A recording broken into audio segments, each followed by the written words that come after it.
This podcast is brought to you by Most Valuable Podcasts, leading the league in podcasting entertainment.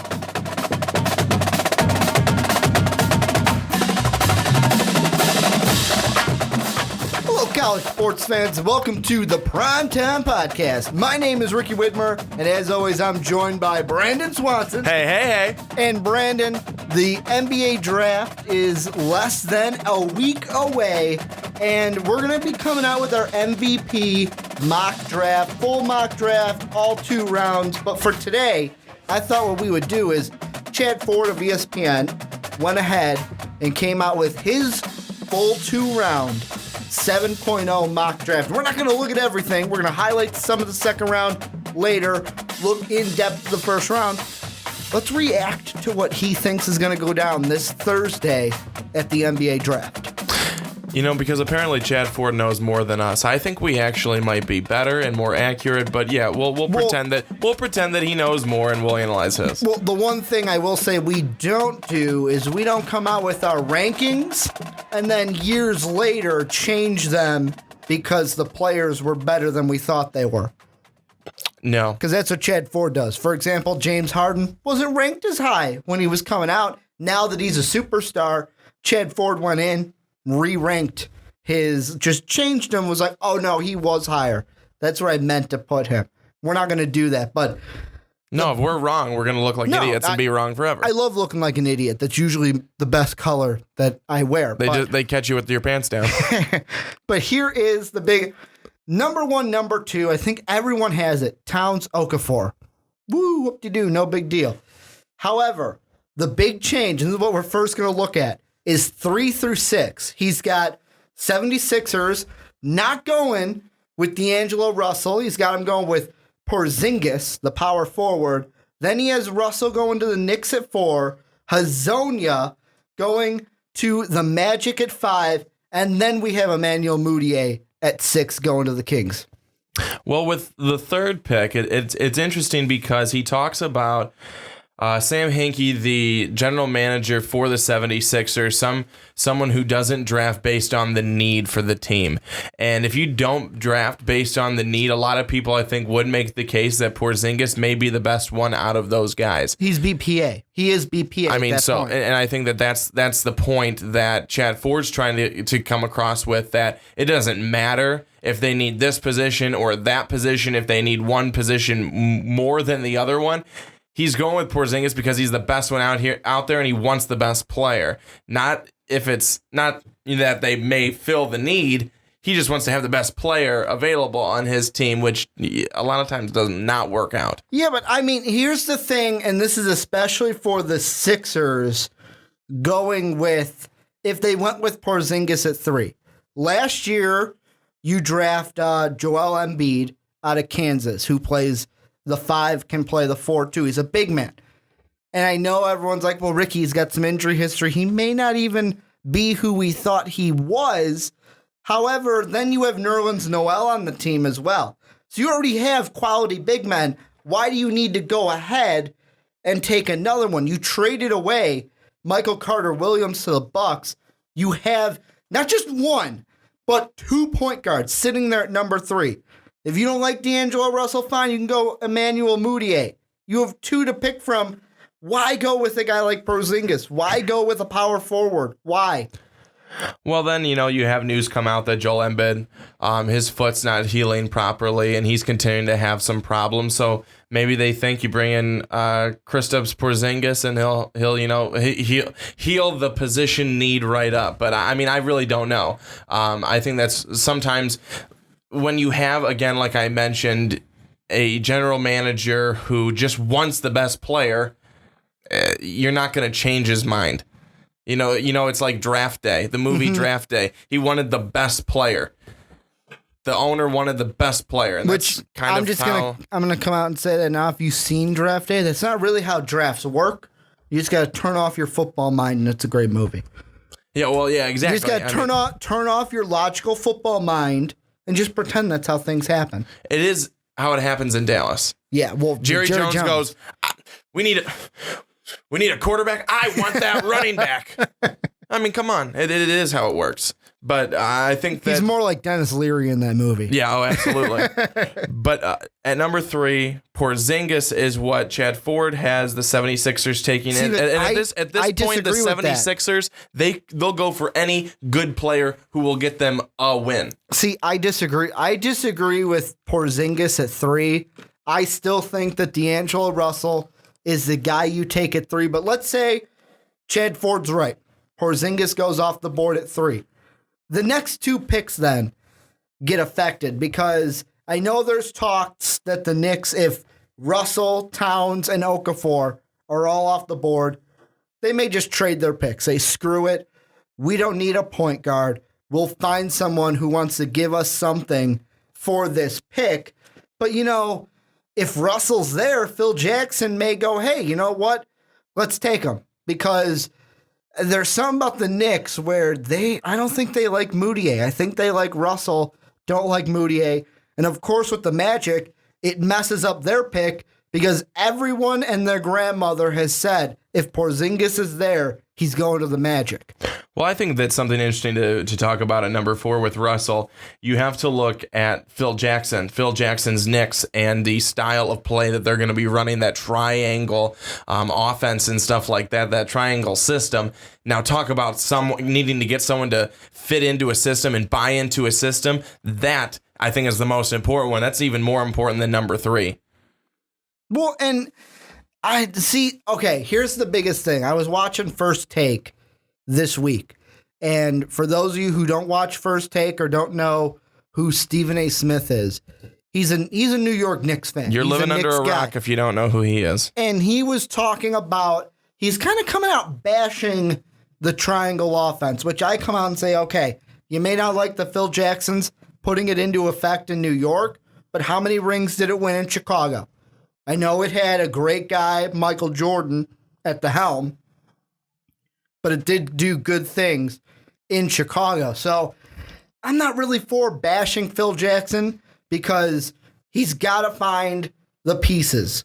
He wiped the roster completely clean. I think they have 2 players, Melo and someone else, who are on contract after the season. Now's the perfect time for him to say, okay, let's bring in my players to run the triangle. If he thinks Russell could be the guy, then sure, go ahead and draft him. But for me, I'm looking more at that Magic pick because I'm going to put you in the GM shoes, Brandon. If you are the Magic GM, Porzingis is off the board. Are you sitting there going, trade the pick, Mario Hezonja, Emmanuel Mudiay, or a guy that some people, he could either fall or go right here, Willie Cauley-Stein? I think it all depends on what you want. If you're the general manager, you're thinking about a lot of factors. And if, in all honesty, I'll be completely honest with you. If I'm the general manager for the Orlando Magic, a team that needs to get going a little bit, you want to put fans in the seats. What name is going to put more fans in the seats? I think a Willie Cauley-Stein's going to put more fans in the seats than Mario Hezonja from Croatia. Mm-hmm. I think that maybe that's, some people may say, screw that line of thinking. You go for the player that's going to be the best and help out your team the best. But from a general manager perspective, they're thinking of a whole ton of different things that your average fan doesn't even think about. Well, here's the thing I kind of think of. For the longest time, everyone has been projecting, and I feel like in our last 2 mock drafts that we did, everyone's been saying Porzingis, Magic. Porzingis to the Magic. And to me, I feel like, okay, Porzingis isn't there. We were going to go big guy.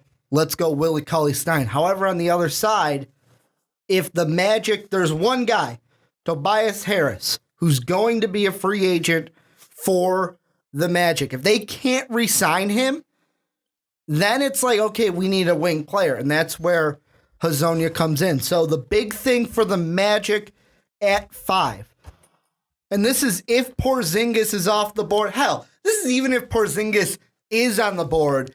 You still have a decision to make if you're the Magic. Do you go with a guy, front court depth, back court? Front court, back court. Hazonia, Porzingis, or Willie Cauley-Stein. With me, I say if you were going to go front court if Porzingis is there, stick to the plan. Stick to the plan. So that means if Porzingis is off the board, you're going Willie Cauley-Stein.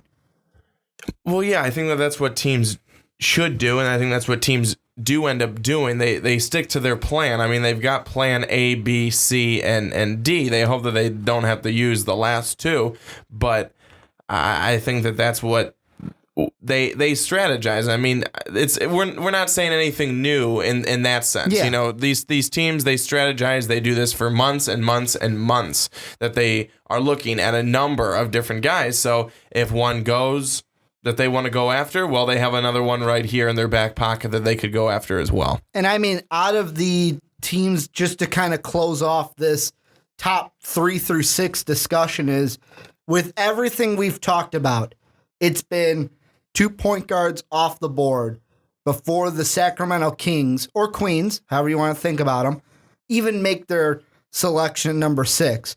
Well, if Chad Ford's mock draft comes out to be true, you're sitting there like salivating, licking your chops if you are the Sacramento Kings, because one of your biggest needs, you could take a power forward, you could take a center, but your biggest need is point guard. So if a guy like even Russell or Moutier falls to you, you snatch him up. And with this, I think it was a no-brainer. Moutier's there, biggest need, go ahead, Kings, get him. Absolutely, I think that for a team like that, when you're in that position, you're more than happy to go ahead and take one of the guys that you were planning and hoping on getting. Well, it's not even that; it's a guy up to this point until this podcast, we didn't even expect him. No one even brought up the thought, "Hey, Moutier out of the top 5, out of the top 4." We've been saying point guard 3, point guard 4. That's what we've been thinking this entire time. So if he falls to 6, the Kings would be stupid not to take him, right? Yeah, well, I mean, I think that, this is what they're saying now. What happens the day of? Mm-hmm. I mean, I know that these guys, they're the insiders. They get pretty close to these teams and to the people who know a lot about these teams and the way that the front office is thinking, or they have front office people that they talk to. But I feel like some of these teams, it changes every day, or they don't want to let on that they're really looking to go after somebody else. But they're going to say that this is who they're going to go after, so that everyone else looks at that and goes, oh, they're going this person. Okay, I'm going to throw in another player here. This is a guy that we've talked about could be mid to late first rounder. In our last mock draft, I want to say we didn't even have him in one of our mock drafts, either 1.0 or 2.0, didn't even have him in the first round of the 2015 NBA draft. ESPN has him listed as a mid first round pick grade-wise. However, Chad Ford going a little reach heavy here with the Pistons at 8. Would the Pistons really take Sam Decker at 8 overall? Would they really do that? Sam Decker? I mean, I like Decker, but is he 8th pick worthy? Well, it's interesting because Chad Ford talks about if he falls to number 8. Why would you take him above that?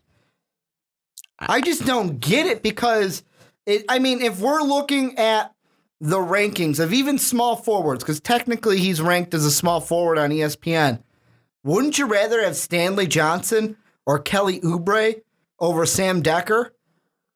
Well, one of the things that, again, referencing what Chad Ford has said, okay, go ahead, is that Sam Decker, that is more NBA ready than several of the other wings available. So I think that, I don't know if he's necessarily talking about Stanley Johnson, Devin Booker, Oubre, guys like that, if he's more NBA ready than them. You mentioned a guy that I would take instead of Sam Decker if I was the Pistons at 8. You mentioned him. You said his name. Who do you think I'm talking about? Who do you think I'm going to say? I was going to say, I think you're going to say Booker. Devin Booker. The reason why is he's a wing. He's got excellent basketball IQ. He's highly efficient. He's a solid defender. Why not take him over a guy where it's like, yeah, Decker's tough and he's a ball handler, but the biggest thing is that he's inconsistent, and on his positives, negatives, across the board, I don't see anybody talking about his defense. Devin Booker, we're talking about his defense. And usually players that can play both sides of the ball are the ones that turn out to be the good ones in the NBA. Well, yeah, absolutely. I mean, anyone who can play both sides of the ball would be considered good anywhere. If it was, preschool, 8th grade, it doesn't matter. Wherever you're at. Intramurals in college. Yeah, I mean, that's where you were at, Ricky. You could play both sides of the ball defensively very well. I could take charges like a champ. Charges like a champ, and some would say maybe flop like a champ as well. Hey, there was no flopping on that. I took an elbow to the chin, man. Okay. Took an elbow to the chin. But yeah, I mean, I think Devin Booker, he's right up there. He's actually being predicted to go right after Sam Decker in this latest version. And this is the one thing I hate. He says like, oh, Stanley Johnson and Devin Booker would be other options for Detroit. But okay, Booker is, to me, obviously he's ranked higher than Decker. He's better than, to me, the only thing Decker has on him, he's 3 inches taller. So if you want that tall of a guy, sure, go ahead. But I think Booker would fit the Pistons, help the Pistons a lot better than Sam Decker would. Then Chad Ford's got Hornets going Booker, Stanley Johnson to the Heat, kind of things that we've seen before in other mock drafts, and kind of follows the same plan that our mock draft went to. Here's the one thing I want to say about the Heat, though.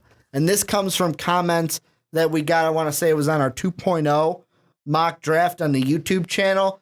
There was one comment where one of our listeners, Brandon, said that the Heat are going to be a very scary team to watch next season. And my first thought was, did we see the same Heat team this past season? The one where D-Wade's knees, he didn't really do anything. D-Wade might leave town, might join LeBron in Cleveland to get another ring. You think adding a guy like Stanley Johnson is going to bring you back to the NBA final forefront? Really? Are the Heat really going to go from 10th overall to far in the playoffs?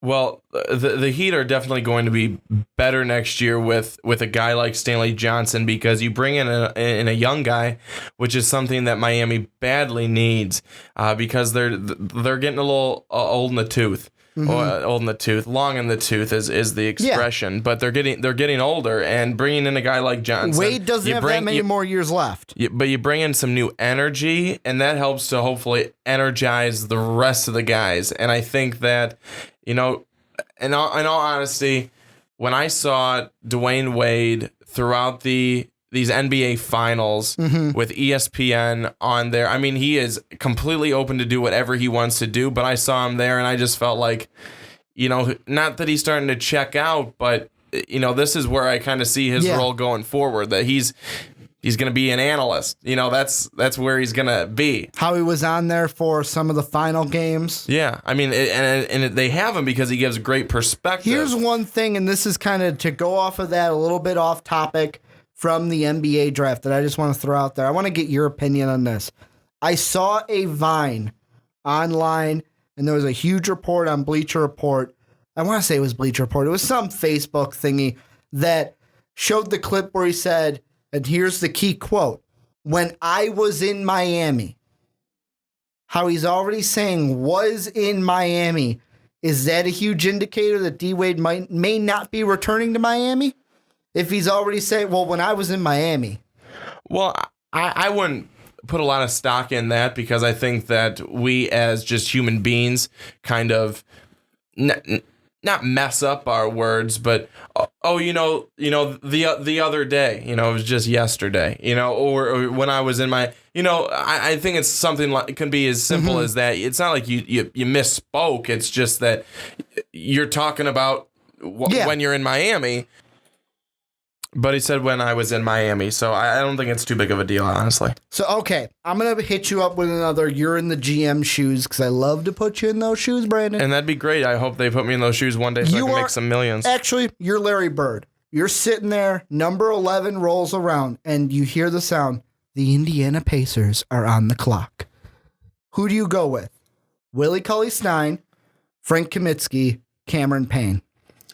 Well, if I'm Larry Bird, apparently I said that Willie Cauley-Stein would be a max player someday. So I think that I'm probably going with Willie Cauley-Stein.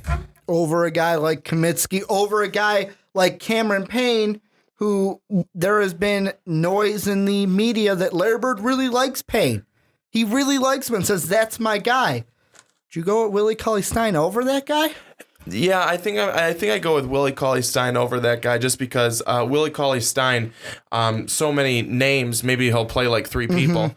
So I think that you go with a guy like that, and I think he might be a better rim protector. I think he's going to really help out the old guys down low. I almost cut you off, but I'm going to be honest. I'm surprised WCS fell this far in Chad Ford's mock draft. I would have had him up maybe Pistons area, top 10. Like, I know 11's not that far, but I might have had him. And it could be because of the Moutier, the Porzingis, all that mix up just pushes him down. Because if Moutier doesn't fall to the Kings, Kings go with Moutier over Willie Cauley-Stein, and he just falls. If I am the Pacers, I'm going to shock you, Brandon. You ready for the shocker? I'm ready. I'm going with Willie Cauley-Stein over Frank Kaminsky. How many times have I talked up Frank the Tank this leading up to the draft? Man, I thought you like worshipped him, so the reason I honestly am surprised because you have been talking him up for the last couple of weeks. The reason being, if you believe Willie Cauley-Stein is going to be a max player someday, you go ahead and snab him. Because guess what? Roy Hibbert, his time in Indy is done. And the way I think 11, 12, 13 is going to roll out, if Miles Turner's there, he's going to Utah. The Jazz have their power forward. Pacers and Suns, it is whoever takes who. If you take Frank the Tank, we'll take Cauley-Stein. You take Cauley-Stein, we'll take Kaminsky. That's how it's going to work with the Pacers and the Suns at 11 and 12. Yeah, I think you're right. And then that brings us to 14, Cameron Payne. Pacers don't take him. He obviously falls. Thunder draft him. And I say this would be a smart pick because not this offseason. In 2016, you may lose Durant. But guess what? 2017, you may lose Russell Westbrook. So with that in mind, you got to take a point guard who you think can, hey, if Westbrook leaves, that's fine. We got Payne. And I was going to say, Cameron Payne's a really good backup for Russell Westbrook. He gets to learn from a really talented guy. I think Payne hopefully is not just that. They got DJ Augustine, too. So that would be 3 point guards. He doesn't really have to be in the heat of NBA games. He can kind of learn as that third guy, then be the backup to Westbrook, then be the starter if Westbrook leaves. Well, he gets to learn from a lot of talented guys who will be able to teach him a lot of stuff. I think that when you take a look at Russell Westbrook, there's a couple of things that I would not do. Take as many shots as he does. Shot selection will be a big thing there, but I think Cameron Payne will be in a good spot there in OKC. And you've got the Hawks at 15. Chad Ford has him go. Bobby Portis, power forward, which, I mean, one of the big things, you got to protect the rim. You got to have a big guy. So a good pick, I would say, by the Hawks. The thing that surprised me, though, is 16. Kelly Oubre? Is he really going to fall to 16, Brandon? Yeah, I mean, should he be higher? Nah, probably not. I think out of all the guys that we've talked about, I wouldn't put Kelly Oubre in front of any of them. I could be wrong. I mean, he may come out and the Celtics get him and he plays lights out, and everyone's like, "Dang, wish we could have had him." But right now, he's just everyone in front of him. I think deserves to be in front of him. I'm not surprised by him at 16. I'm gonna put you in the GM shoes again. You're the Rockets. Who do you take? Tyus Jones, Jerian Grant. Grant is technically the 4th-ranked point guard on ESPN. He's ranked higher than Jones, but do you go Jones over Grant? I don't know about that. I think Jerian Grant, you get more experience as he was a senior. Tyus Jones, just a freshman. However, Tyus Jones was the most valuable player of the championship game. does that really matter that much? Kind of, a little bit. You think I would so? say so. I mean, look at Iggy in the finals. Iggy getting MVP in the finals. And You're everyone's talking about Iggy Azalea, though, right? No. I'm talking about Iguodala. Yeah. But with me, Tyus Jones, if you're playing that good in the championship game, being MVP, it's got to mean something, right? Yeah, it means something, but maybe Jerry Grant, if he gets there, he's the MVP too. And you're going to say, well, he didn't get there. No, we get it. I'm not going to say that. But the thing is, though, here's the only knock I have on Jerry and Grant. And as usual, Ricky talks over you. I'm going to cut you off, but here's the only knock I have on Jerry and Grant. It was the Kentucky game. ND should have beat him. He should have drove to the basket for the tie to go to overtime instead of frantically dribbling to the corner and putting up a bad three. That's the only knock I have on him. Well, and the thing is that I'm not trying to downplay Tyus Jones because I actually really enjoy Tyus Jones. You just want him to fall to the Bulls. I would like any good player to fall to the Bulls. They need it. But I don't know. I think they're both very, very good point guards that play their position very well. I think sometimes when it comes down to it, you want to see who had more experience, who had more time. I mean, 1 year as a freshman, that's great and you have a really good season, but what else could you have done? What else would have happened? And, that's interesting, but we'll never find out. So, Chad Ford, he actually disagrees with you. He went Tyus Jones to the Rockets. Kevon Looney, who we've been getting a lot of comments on the YouTube channel that Kevon Looney may be the steal of this draft. And if he goes to Washington, that'd be interesting to me because there's a chance that Paul Pierce has said he's coming back for one more year, but he's kind of mulling over, do I return to Washington or do I go play for Doc Rivers in LA? So if you take Looney, to me, that's kind of like you saying Paul Pierce is going to be back, right? Maybe. Or are you taking Looney saying it doesn't even matter what Paul Pierce does? We're going to take Looney anyways. Well, I don't know. I think that it depends on who your general manager is and your coach, because sometimes they'll go, okay, we're going to plan that this guy's going to come back. And other times they're going to plan that he's not going to come back. So it depends. Here's the next thing I want to jump to. I want to jump to number 22. I want to jump to our Bulls. Before we get there, from the Wizards, 20th overall, Chad Ford has Rondae Hollis-Jefferson going to the Raptors, a little bit higher than most people have expected. Most people are expecting him to fall to the Cavaliers. Jerry and Grant then goes to the Mavericks because they need a point guard. Then we get to the Bulls. And here's where I have a problem with Mr. Chad Ford, because he's got the Bulls going with Rashad Vaughn, shooting guard, UNLV. First off, if we're going to go shooting guard, I would not go Rashad Vaughn. I would go R.J. Hunter out of Georgia State, and that's because he's got one of the beautifulest three-point shots I've ever seen. He put it on display against Baylor in the NCAA tournament game. So there's that. Number two, which is more important than number one, we got to get a backup. We have to get a backup point guard for Derrick Rose. So DeLon Wright's the guy. You got to go DeLon Wright at 22. You don't go shooting guard. You go point guard, because if we can't back up Derrick Rose, he's going to have to play every minute, and he can't do that. He's not going to have to play every minute anymore because Tom Thibodeau is gone. But if we don't have a backup... Well, Ricky, actually, for the Bulls, at 22, I'd like to have about 3 different picks so we could get someone to replace Noah, so we could get another 2 shooters. But you can't have 3 and 1. Do you think, and I'm going to throw this out there, do you think the Bulls trade Noah on draft night? I don't know. Could we see a Noah draft night trade? We could see anything. I'm throwing the rumor under this now. This is just something I've created, that Noah could get traded. I don't know if you created it, but you said it. I just want Noah to get traded. I don't know. I don't know if the Bulls would do that right now. Because we got one pick. This is our pick. And if you're going shooting guard over backing up Derrick Rose, unless you think there's some magical point guard free agent out there that can fix all our problems, a Nate Robinson, a DJ Augustine, and Aaron Brooks, unless you think bringing Aaron Brooks bringing him back is going to be a good idea, I say go DeLon Wright. Go with the rookie.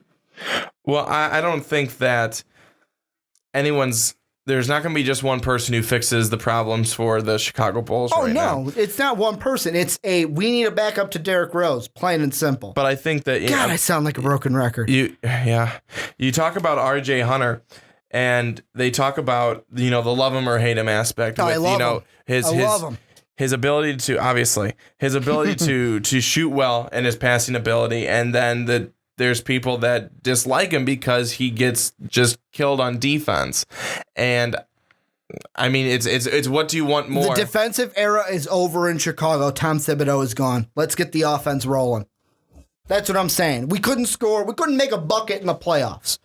Let's make a few buckets. The defense, we'll worry about the defense. We'll just outscore the opponent. How about we do that? You're all over DeLon Wright. My problem with a pass first point guard. I don't want a pass first point guard. I don't give a hell about what you do with, don't throw the ball around. Shoot the damn ball. Really, I would like Tyus Jones. Let's be honest. I'd like Tyus Jones. But even if you're not going to go DeLon Wright, fine. Terry Rozier, Louisville. He's a guy that can get to the basket. He's an athletic guard. Good rebounder. Can play some defense. Has an effective mid-range jumper off the bounce. Fine, go with him. I'm just saying, if you're the Bulls, you got to go with a point guard. Out of all of them, I would say go R.J. Hunter. I would be fine with R.J. If we're going to go shooting guard, I'd be fine with R.J. But I'm just saying we got to go. We got to get the backup to Derrick Rose. We got to get the guy who can come off the bench and be solid when Derrick Rose needs a breather. But here's the thing. He's got Vaughn going to the Bulls, R.J. Hunter going right after him to the Blazers.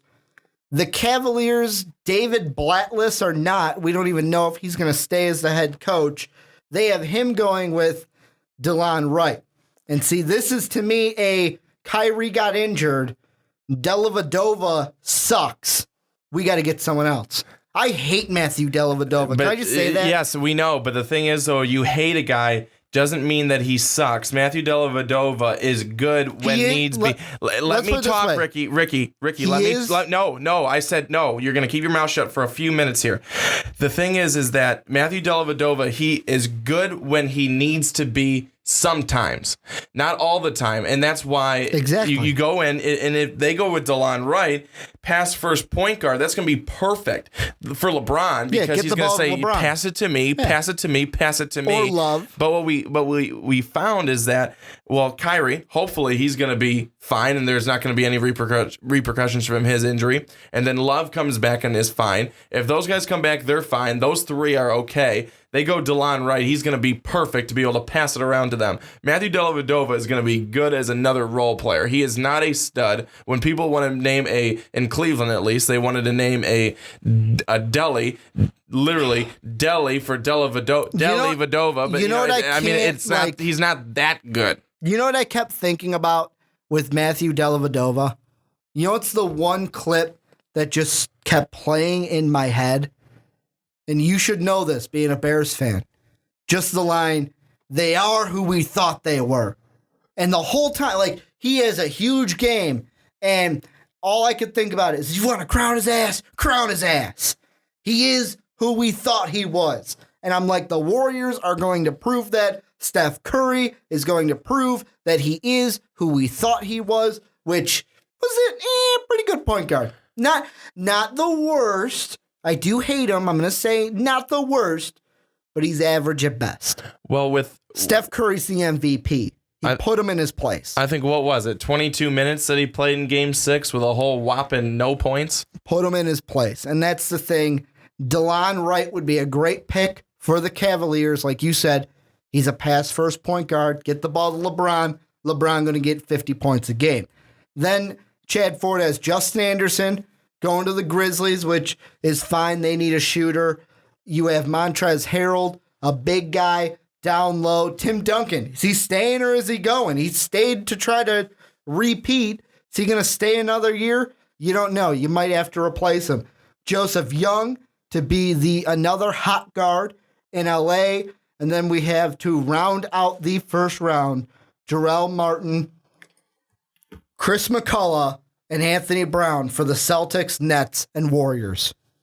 And at the end, I think that the final thing is you look at the final pick in the first round, going with Golden State, Anthony Brown, shooting guard. They have another guy there, with Steph Curry, Klay Thompson, and you saw Klay Thompson in the final game in Game 6. He only had 5 points as he fouled out, but yet.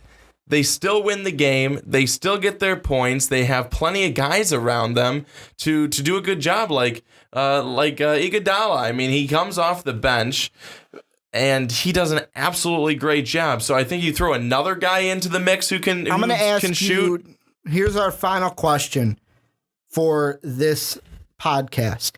And it has to do with the defending champions pick with the Warriors.